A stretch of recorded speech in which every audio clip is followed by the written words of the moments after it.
कहानी को पूरा समझने के लिए कहानी के पिछले भाग को ज़रूर देखें। उसका लिंक मैं आपको डिस्क्रिप्शन बॉक्स में दे दूंगी और साथ में कमेंट बॉक्स में पिन भी कर दूंगी, तो आप वहां से भी जाकर देख सकते हैं। दिव्यम ने श्री की तरफ देखा और आंखें भरी हुई देख वो तुरंत उसके पास आया। नहीं श्री, मेरा वो मतलब नहीं था, बस अब तुम ज़्यादा क्यूट हो गई हो, गोलू मोलू सी। अब तो तुम मुझे पहले से ज़्यादा अच्छी लगती हो। दिव्यम ने उसे गले लगाकर कहा। मतलब पहले कम अच्छी लगती थी? श्री, क्या हुआ? कैसी बातें कर रही हो तुम? क्या ज़रूरत है आपको इतना हीरो बनकर घूमने की? सब आपको ही देखते हैं। कहीं कोई स्लिम और फिट लड़की आपको अच्छी लगने लगी तो कितनी लड़कियां ताड़ रही थी आपको। अब जाकर दिव्यम को उसका मूड क्यों खराब है उसका रीज़न समझ में आया। उसने मुस्कुरा कर उसका चेहरा अपने हाथों में लिया, फिर बोला, दिव्यम सिर्फ श्री का है, दुनिया में कोई भी तुम्हारी जगह नहीं ले सकता। मुझे सिर्फ अपनी श्री से प्यार है, फिर चाहे वो मोटी हो पतली हो। अब ये बकवास अपने दिमाग से निकाल दो, भरोसा है ना मुझ पर? खुद से भी ज़्यादा, श्री आंसू पोंछ कर बोली। और वैसे भी कितना कंट्रोल करने लगा हूँ मैं इस टाइम, ये मुझे ही पता है। इतनी अच्छी लगती हो तुम मुझे, उल्टा तुम कह रही हो कि मैं अच्छी नहीं दिखती। एक बार हमारा बच्चा आ जाने दो, रोज़ बताऊंगा कि कितनी अच्छी लगती हो तुम मुझे। इस बार दिव्यम शरारत से बोला, जिस पर श्री ने उसके सीने पर अपना सर रख दिया और दिव्यम उसे अपने बाहों में तुरंत भर लिया। अगले दिन सुबह निर्मला जी ने एक विशेष पूजा रखवाई थी श्री के बच्चे के लिए और नए जोड़ी के सुखी वैवाहिक जीवन के लिए। अब अभिनव आसना तो यहाँ थे नहीं, तो उन्होंने चारू और परम को बुला लिया था। वो भी कल पेरिस निकलने वाले थे, तो यहीं से चले जाएंगे, इसलिए सुबह की फ्लाइट से यहाँ आ गए थे। लाल बनारसी साड़ी में 16 सिंगार के साथ चारू के ऊपर परम के प्यार का रंग अच्छे से चढ़ा था। कैसी हो श्री? परम ने आगे बढ़कर उसका हाथ पकड़कर उससे पूछा।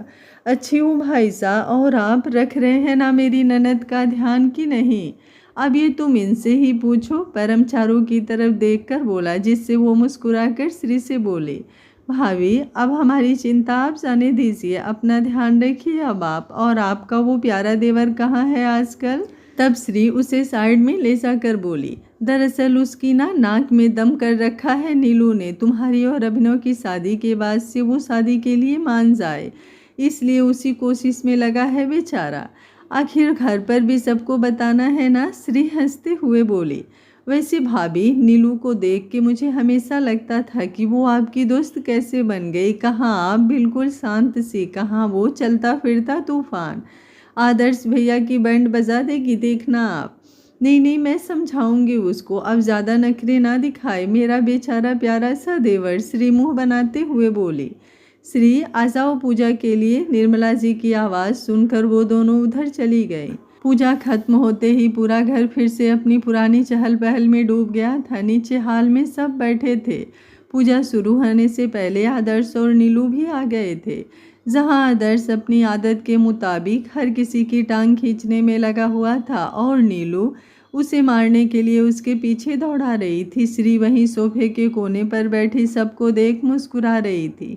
तभी उसकी नज़र दिव्यम पर गई, जो सामने खड़ा किसी से फ़ोन पर बातें करते हुए भी हर 2 मिनट में उसे ही देख लेता था। उसकी वही बेचैन नज़रें अब श्री अच्छे से समझने लगी थी, जैसे उसकी सांसें भी अब उससे जुड़ी हुई थी, जैसे उसकी सांसें भी अब उससे जुड़ी हुई हो। फ़ोन रखते ही दिव्यम सीधा उसकी तरफ बढ़ा और उसके पास बैठते हुए धीरे से बोला, थक तो नहीं गई ना? श्री ने नामे सर हिलाया तो उसने बिना कुछ बोले उसके सामने रखा जूस उठाकर उसके हाथ में पकड़ा दिया। पूरा खत्म करना है? आप ना हर टाइम डॉक्टर बन जाते हो, श्री मुंह बनाकर बोली तो पास बैठे आदर्श ने तुरंत कहा, भाभी आपको पता है भाई ने तो अब गूगल पर भी प्रेगनेंसी वाले सारे आर्टिकल पढ़ लिए हैं। कल मुझे समझा रहे थे कि 7वें महीने में कैसे चलना चाहिए। पूरा हाल हंसी से गूंज उठा। दिव्यम ने उसे घूरा तो आदर्श तुरंत पीछे हट गया। अरे भाई, मैं तो बस आपकी महानता बता रहा हूँ। तुझे ना एक दिन सच में। दिव्यम कुछ बोलता उससे पहले ही नीलू बीच में बोली, हाय कितनी केयर करते हो आप भाभी की। कोई हमसे भी सीखो, तुम्हें संभालने के लिए पूरा पुलिस डिपार्टमेंट चाहिए होगा। आदर्श तुरंत बोला और फिर दोनों की बहस शुरू हो गई। सबके बीच बैठी श्री बस मुस्कुराकर दिव्यम को देखती रही। उसे अच्छा लगता था जब वो बिना बोले भी उसका ख्याल रखता था। तभी स्नेह ने मुस्कुराकर कहा, दिव्यम थोड़ा सांस भी ले लिया करो, इतना डरोगे तो बच्चा बाहर आते ही तुम्हें परेशान करेगा। करने दो बुआ, दिव्यम ने तुरंत जवाब दिया। बस ये दोनों ठीक रहे। उसकी आवाज़ में जो अपनापन था वो सीधे श्री के दिल में उतर गया। वो चुपचाप उसे देखती रही। कुछ देर बाद निर्मला जी ने श्री को ऊपर जाकर आराम करने को कहा तो दिव्यम तुरंत उठ खड़ा हुआ। चलो मैं चली जाऊंगी। नहीं, मैं आ रहा हूँ ना, आदर्श फिर से हंस पड़ा। भाई आप ना सीसीटीवी कैमरा बन चुके हो। इस बार सबकी हंसी के बीच दिव्यम खुद भी मुस्कुरा दिया, लेकिन फिर भी उसने श्री का हाथ नहीं छोड़ा। ऊपर कमरे तक आते आते श्री उसके चेहरे को देखती रही जैसे वो कुछ सोच रहा हो। कमरे में पहुंचते ही उसने दरवाज़ा बंद किया और धीरे से उसकी तरफ मुड़ा। क्या हुआ? श्री ने पूछा। कुछ नहीं, दिव्यम ने बहुत हल्की मुस्कान के साथ कहा, लेकिन उसकी आंखों में कुछ और ही था। श्री धीरे से उसके पास आई और उसकी टी शर्ट पकड़कर बोली, आपको लगता है मुझे समझ नहीं आता? कुछ तो चल रहा है आपके दिमाग में। दिव्यम ने कुछ सेकंड उसे देखा, फिर धीरे से उसका चेहरा अपनी हथेलियों में भर लिया। बस आजकल डर ज़्यादा लगता है मुझसे, तुम्हें खोने से। उसकी आवाज़ इतनी धीमी थी कि श्री का दिल जैसे भर आया। उसने तुरंत उसके होठों पर उंगली रख दी। ऐसी बातें मत किया करिए। दिव्यम ने उसकी उंगली पकड़कर धीरे से चूम ली। क्या करूं श्री, तुम मेरी आदत नहीं मेरी जिंदगी बन चुकी हो। श्री की आंखें नम हो गई। तभी दिव्यम अचानक बोला, 1 मिनट, और कमरे से बाहर चला गया। श्री हैरानी से उसे देखती रह गई। करीब 10 मिनट बाद जब कमरे का दरवाज़ा फिर से खुला तो श्री की आंखें ठहर सी गई। पूरा कमरा हल्की पीली रोशनी से जगमगा रहा था। बेड के चारों तरफ छोटे छोटे फेयरी लाइट्स लगे थे और उसकी पसंद की हल्की खुशबू पूरे कमरे में फैली हुई थी। बालकनी के पास छोटी सी टेबल पर उसकी पसंद की स्ट्रॉबेरी केक और कुछ स्नैक्स रखे थे। श्री बस दरवाजे पर खड़ी उसे देखती रह गई।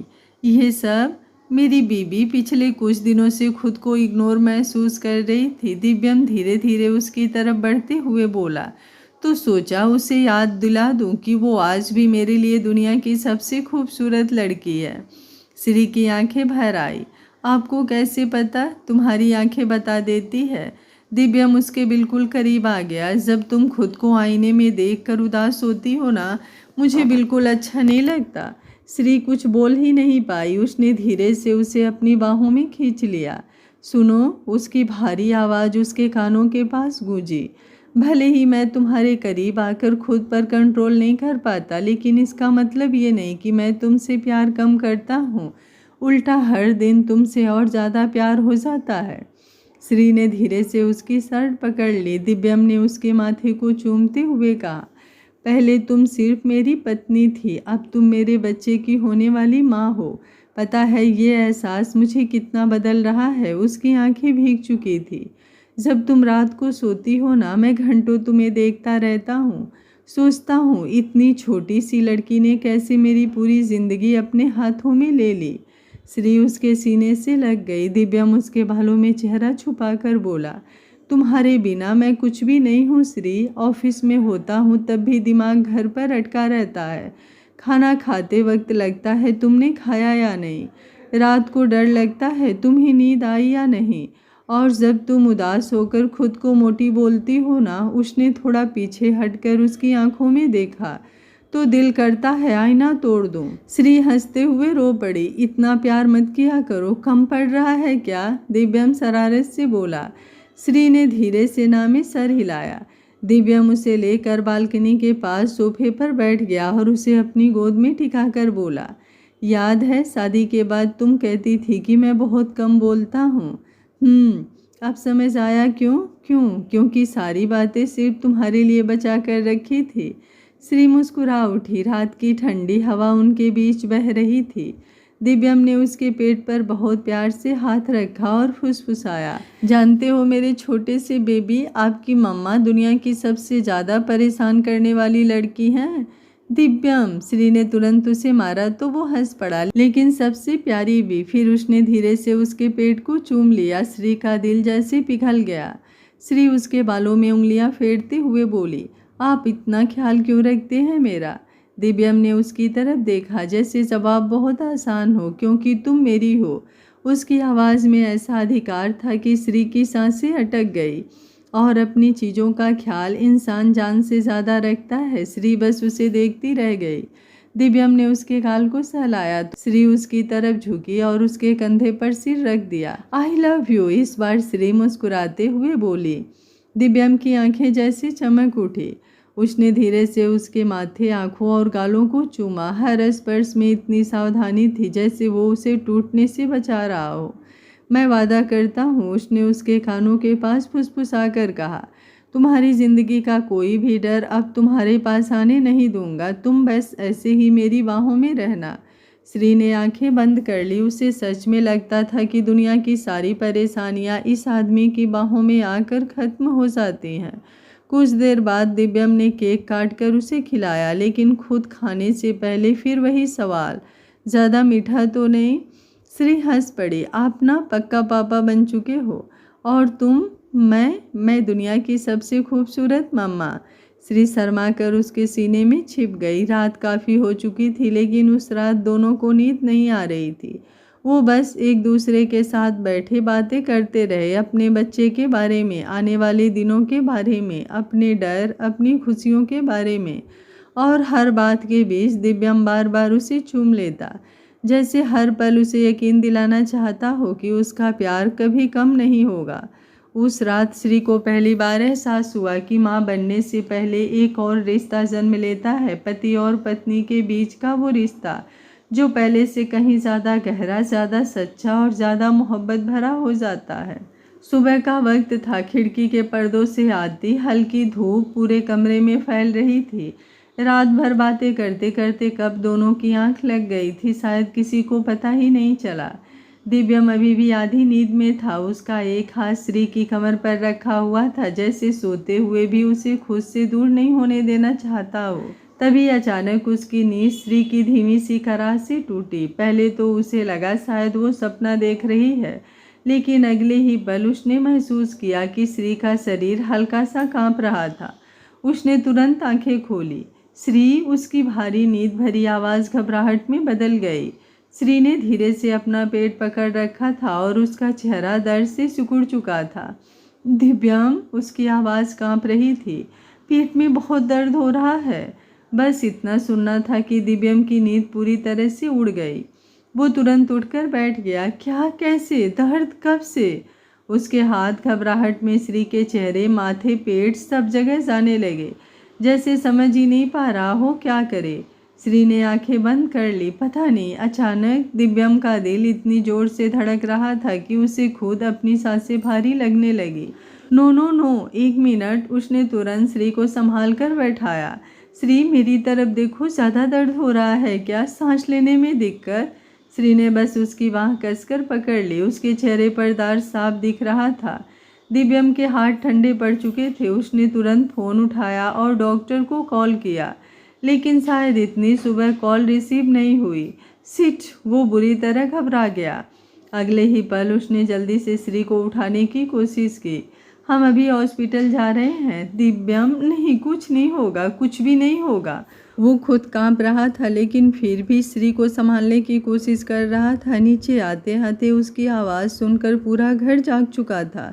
निर्मला जी सबसे पहले बाहर आई और श्री की हालत देखकर उनके चेहरे का रंग उड़ गया। हे भगवान, क्या हुआ?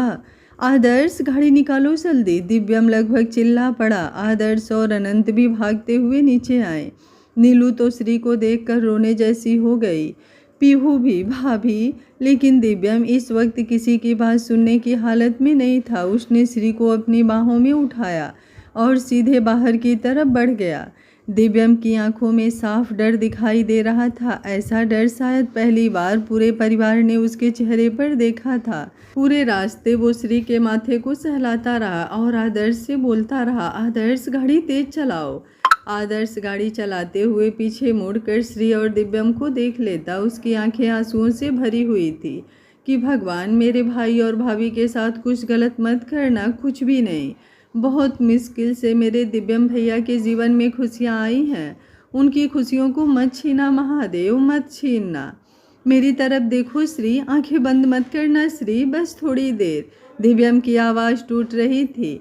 श्री दर्द में भी उसे देखकर बस यही सोच रही थी कि यह आदमी उससे कितना प्यार करता है। हॉस्पिटल पहुंचते ही डॉक्टर तुरंत श्री को अंदर ले गए और दिव्यम को बाहर रोक दिया गया।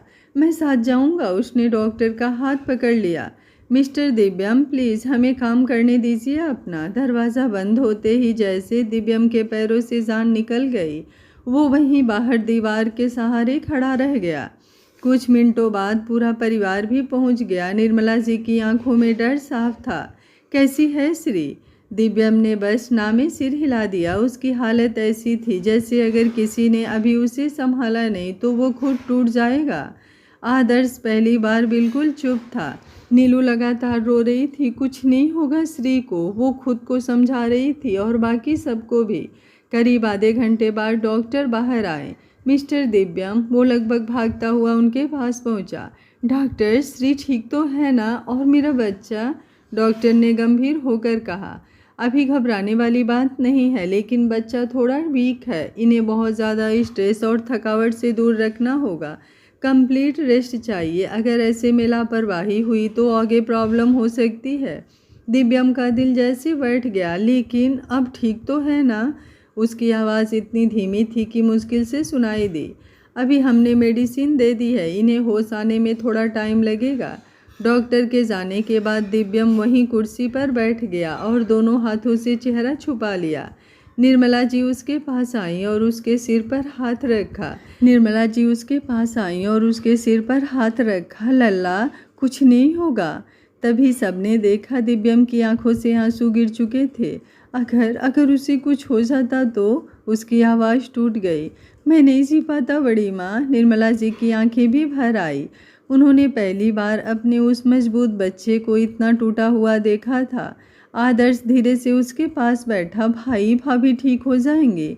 दिव्यम ने बस खाली नज़रों से सामने देखा। मैंने ध्यान रखा था ना हर चीज़ का। फिर भी उसके शब्दों में खुद के लिए गुस्सा था। करीब 1 घंटे बाद जब श्री को होश आया तो उसने सबसे पहले उसकी नज़र दिव्यम पर पड़ी, जो उसके बेड के पास बैठा उसका हाथ पकड़े हुए था। उसकी आंखें लाल हो चुकी थी, जैसे वो एक पल भी वहाँ से हिला ना हो। दिव्यम, श्री ने बहुत धीरे से पुकारा। वो तुरंत उसके करीब झुक गया। मैं यहाँ हूँ। उसकी आवाज़ कांप रही थी। कैसा लग रहा है अब? दर्द अब भी है? श्री ने हल्का सा सिर हिलाया। दिव्यम ने तुरंत उसका माथा चूम लिया, इतना धीरे जैसे वो टूट जाएगी। तुमने डरा दिया मुझे। उसके शब्दों में ऐसा दर्द था कि श्री की आंखें भर आई। I am sorry. नहीं, उसने तुरंत उसका हाथ अपने दोनों हाथों में भर लिया। अब तुम बस कुछ नहीं करोगी, बिल्कुल नहीं। ना सीढ़ियाँ, ना काम, ना इधर उधर घूमना, कुछ भी नहीं। दिव्यम की आंखें फिर भर आई। तुम्हें पता है बाहर क्या हालत हो गई थी मेरी? उसने उसके हाथ को अपने माथे से लगा लिया। मैं सच में डर गया था श्री। श्री ने पहली बार दिव्यम को इतना कमज़ोर देखा था। वो आदमी जो हर वक्त उसे संभालता था आज खुद बिखरा हुआ था। उसने धीरे से उसका चेहरा छुआ। मैं ठीक हूँ, लेकिन अगर नहीं होती तो? उसकी आवाज़ अचानक भारी हो गई। मैं नहीं रह पाता। दिव्यम के आंसू आखिर निकल ही गए। श्री की आंखें भी भर गई। उसने बड़ी मुश्किल से हाथ उठाकर उसके गाल छुए। इतना प्यार मत किया कीजिए, कम है अभी भी। वो तुरंत बोला, फिर उसके माथे से अपना माथा टिकाकर फुसफुसाया। तुम दोनों मेरी ज़िंदगी हो। तुम्हें कुछ हुआ ना तो मैं सच में ख़त्म हो जाऊंगा। बाहर खड़े आदर्श और नीलू ये सब सुन रहे थे। नीलू फिर से रो पड़ी। यार, इतना प्यार कोई कैसे कर सकता है? आदर्श ने चुपचाप आंखें पोंछ ली। कमरे में निर्मला जी आई तो उन्होंने देखा दिव्यम अभी भी श्री का हाथ पकड़े बैठा था, जैसे छोड़ते ही वो फिर कहीं दूर चली जाएगी। निर्मला जी ने धीरे से श्री के सर पर हाथ फेरा। अब बस आराम करना है बेटा। श्री ने हल्की मुस्कान दी। तभी दिव्यम बोला, माँ अब ये कहीं नहीं जाएगी। ऑफिस बंद, काम बंद, सब बंद। उसकी आवाज़ में वही पुराना अधिकार लौट आया था। लेकिन इस बार उसमें डर मिला हुआ था। श्री उसे देखकर हल्का सा मुस्कुराई। ठीक है बाबा। दिव्यम झुककर उसके माथे को फिर चूम लिया।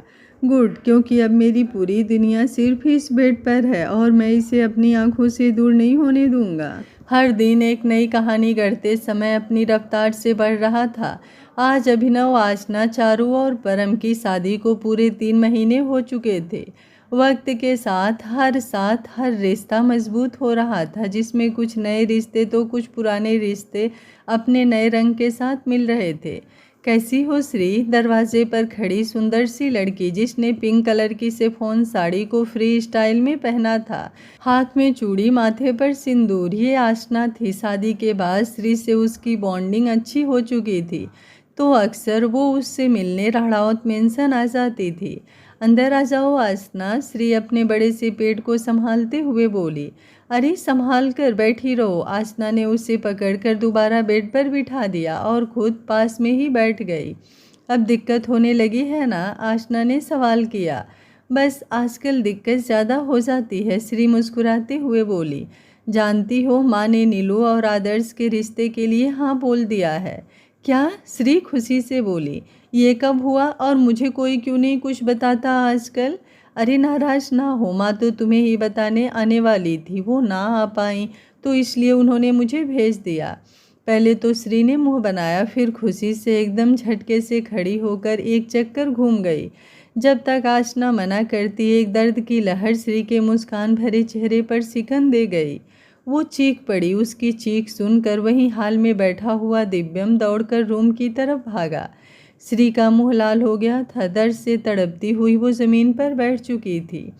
आसना घबराई हुई उसको पकड़े हुए थी। दिव्यम ने दौड़कर उसे बाहों में भर लिया और आसना से बाहर जाकर गाड़ी निकलवाने को कहा। वो सर हाँ में हिलाती हुई जल्दी नीचे चली गई। श्री को दर्द हो रहा है, ऐसा सुनते ही सब घबरा गए। तुरंत आसना ने खुद जाकर गाड़ी निकाली। तब तक दिव्यम उसे गोद में उठाकर नीचे ले आया था।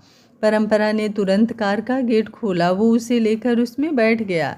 बाकी लोग दूसरी गाड़ी में बैठ गए। नीला ने तुरंत अनंत और निश्चय को फ़ोन कर सीधे हॉस्पिटल ही बुला लिया। पसीने से भीगी हुई श्री दिव्यम का हाथ कसकर पकड़ी हुई थी। उसने भीगी पलकों से दिव्यम की तरफ देखा। वो उससे ज़्यादा घबराया हुआ लग रहा था। उसने हिम्मत करते हुए खुद के दर्द को कंट्रोल करना शुरू किया ताकि दिव्यम ज़्यादा परेशान ना हो। आसना, और कितना टाइम लगेगा? दिव्यम आगे देखकर बोला। बस भैया, थोड़ा टाइम और, बोलकर उसने गाड़ी की स्पीड हल्की बढ़ा दी। हॉस्पिटल के कॉरिडोर में सारा राणावत परिवार मौजूद था। दिव्यम ओटी के बाहर टहल रहा था। अंदर डॉक्टर अपना काम कर रही थी। ईश्वर दयाल ने जब उसे ऐसे देखा तो उसके कंधे पर हाथ रखकर पलकें झपका दी। थोड़ी देर बाद बच्चे के रोने की आवाज़ आई। सब खड़े होकर वहीं आ गए। रूम का दरवाज़ा खुला और नर्स एक प्यारा सा बिल्कुल सफ़ेद सा बच्चा, जो अपनी नन्ही सी आंखों से सबको देख रहा था, बाहर लेकर आई।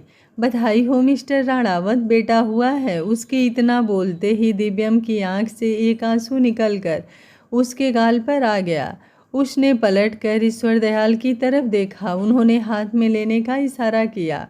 कांपते हाथों से उसने उसको गोद में लिया। दुनिया का हर सुख इस एहसास के तले दब गया।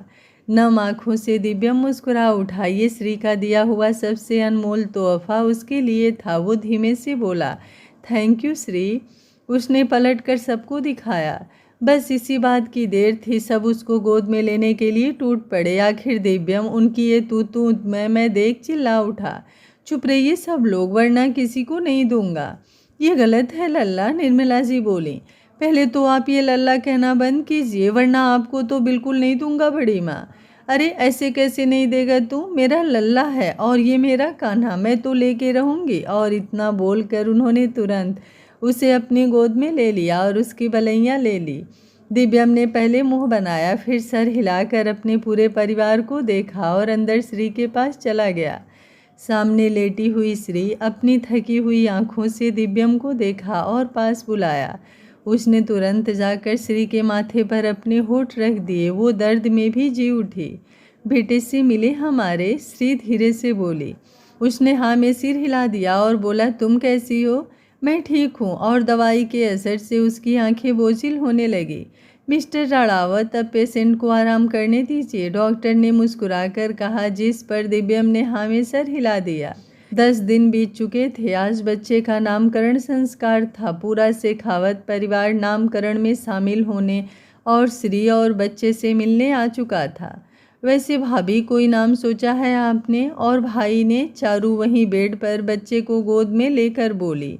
अरे भाभी क्या सोचेंगी, नाम तो इसकी छोटी बुआ सोचेगी, पीहू उसके गाल खींचते हुए बोली।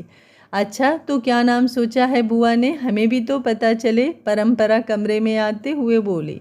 वो मैं पूजा में बताऊंगी। अच्छा ठीक है श्री, चलो सब वेट कर रहे हैं तेरा। दिव्यम भी पूजा में बैठ चुका है। जी दी, श्री हाथ में कंगन पहनते हुए बोली। पीले कलर की प्यारी सी साड़ी पहने श्री और उसी से मैचिंग कुर्ता पहने दिव्यम पूजा में बैठ चुके थे।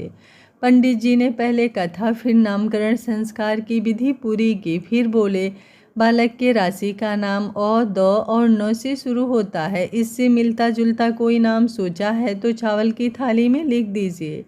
श्री ने पीहू को इशारा किया। वो तुरंत आगे आई और थाली में नाम लिखा और बोली, ये बिल्कुल दिव्यम भाई जैसा है, इसलिए इसका नाम होगा दिव्यांश दिव्यम राणावत। सबने अपनी सहमति दे दी और सबको नाम बहुत अच्छा लगा। दिव्यम ने नज़र उठाकर श्री को देखा तो वो मुस्कुरा दी। अंत हर चीज़ का निश्चित है इस संसार में, बस एक ही बात का अंत नहीं होता, हमारी यादों का, हमारे सपनों का, जो चिरकाल तक हमसे हमारी पीढ़ी दर पीढ़ी चलता रहता है। इन्हीं यादों और प्यार को बढ़ाते हुए आज 3 साल बीत गए। बेड पर सोते हुए दिव्यम और दिव्यांश को देखते हुए श्री सोच रही थी, कितना कुछ बीत गया इन दिनों। नीलू और आदर्श की शादी हो गई। परंपरा और अनंत की एक प्यारी सी बेटी, जिसका नाम अनंत ने खुद चारू को बोल दिव्यांश से मिलता जुलता दिव्यंका रखवाया। ये वही अनंत था जिसको एक अजीब सी चिढ़ थी कभी दिव्यम से।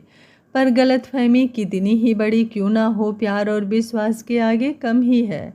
सारा परिवार एक सूत्र में बस सा गया। नीलू और आदर्श आज भी नहीं बदले, वैसे ही एक दूसरे से लड़ने को तैयार रहते। सोचकर ही श्री अकेले में मुस्कुरा दी। पीहू अपने कॉलेज की पढ़ाई करने बोर्ड चली गई। ईश्वर दयाल ने अपना रिटायरमेंट अनाउंस कर बच्चों और बड़ी माँ को टाइम देना शुरू कर दिया। और दिव्यांश, वो बिल्कुल दिव्यम की तरह दिखता, पर आदित्य सी की तरह। उसे भी दिव्यम से कुछ ज़्यादा ही प्यार है, अपनी मम्मा की तरह, अपने पापा का दीवाना। एक दिन भी वो दिव्यम के बिना नहीं रह सकता, ना ही रुकता, श्री के मायके में भी नहीं। और फिर उसका प्यार, उसकी दुनिया, उसका दिल, उसका दिव्यम, जिससे उसे बेपनाह मोहब्बत थी, आज वो भी उससे उतनी ही मोहब्बत, या शायद कभी कभी श्री को उससे ज़्यादा ही प्यार उसमें नज़र आता। आज भी याद है उसे वो पहली बार जब दिव्यम से उसकी नज़रें मिली थी, कैसे एक पल में ही उसने अपनी रूह की गहराइयों तक उसकी आंखों की तपिश महसूस की थी। तभी उसे अपने कंधे पर उसका सर महसूस हुआ। दिव्यम उठकर उसे पीछे से अपने आगोश में भर चुका था। क्या सोच रही हो? दिव्यम उसके ब्लाउज को हटाकर उसके कंधे पर होठ रखकर बोला। श्री की आंखें बंद हो गई। वो मुस्कुराकर बोली, आप जब करीब होते हैं तो मैं कहाँ कुछ सोच पाती हूँ। तो सोचो मेरे बारे में अच्छे से। आज कितने दिन हो गए हैं, ये नहीं कि पति अगर सो जाए तो उसे जगा भी लेना चाहिए, थोड़ा प्यार भी करना चाहिए कभी कभी, दिव्यम शिकायत से बोला। श्री मुड़कर बोली, अच्छा कैसे जगाऊं आपको भी, तो आपकी नींद बहुत प्यारी है ना। मैंने 1-2 बार कोशिश की है, नहीं उठते आप, श्री मुँह बनाते हुए बोली। अच्छा सही से नहीं उठाती हो तुम मुझे, दिव्यम उसकी कमर पर उंगली चलाते हुए बोला। तो श्री चिहुक उठी। सुनिए, वो मैं कह रही थी। क्या कह रही थी? दिव्यम शोक नज़रों से उसे देखते हुए बोला। उसकी आंखों की तपिश श्री को उसके दिल में क्या है ये समझा गई। उसकी पलकें झुक गई। आगे बोलो श्री, या सिर्फ सुनिए ही बोलना है? जानती हो, ये तुम जब सुनिए बोलती हो ना, ये सुनकर हमेशा से मेरा दिल बेईमान होने लगता है। दिव्यम उसके गालों पर होठ फिराते हुए बोला और फिर उसे गोद में उठा लिया। बिस्तर पर आकर श्री के साइड में लेटे अपने बेटे को चूम कर थोड़ा साइड कर तकिया लगाया और फिर श्री के पास आ गया, जो उसे एकटक देख रही थी। क्या देख रही हो? आपको आज भी सिर्फ देखोगी या फिर कुछ करने भी दोगी? दिव्यम शरारत से बोला तो श्री खुलकर हंस पड़ी। धीरे हंसो, जानती हो तुम्हारा बेटा बिल्कुल तुम पर गया है, जो अभी जग कर बैठ जाएगा। आप पर नहीं गया, श्री हंसी रोकते हुए बोली। सिर्फ दिखता मेरी तरह है, कर्म सारे तुम्हारी तरह हैं इसके, वरना मेरी तरह नींद ना प्यारी होती इसे अपनी, शक्ल मेरी है बस और कुछ नहीं। दिव्यम दिव्यांश की तरफ देखकर बोला। श्री ने उसका चेहरा अपनी तरफ करके कहा, सुनिए, I love you. I love you Shri, Divyam ने प्यार से उसके माथे पर होठ रख कर कहा और फिर उसके लबों को अपने लबों के अख्तियार में कर लिया। बालकनी से आती चांद की रोशनी उनके प्यार की गवाह बनने लगी और वो अपनी दुनिया में खोते चले गए। ये छोटी सी प्यारी सी कहानी आपको कैसी लगी? कमेंट बॉक्स में अपनी राय ज़रूर दीजिएगा। कहानी अच्छी लगी हो तो आज कहानी का लास्ट पार्ट है, कमेंट करने में कंजूसी बिल्कुल मत कीजिएगा।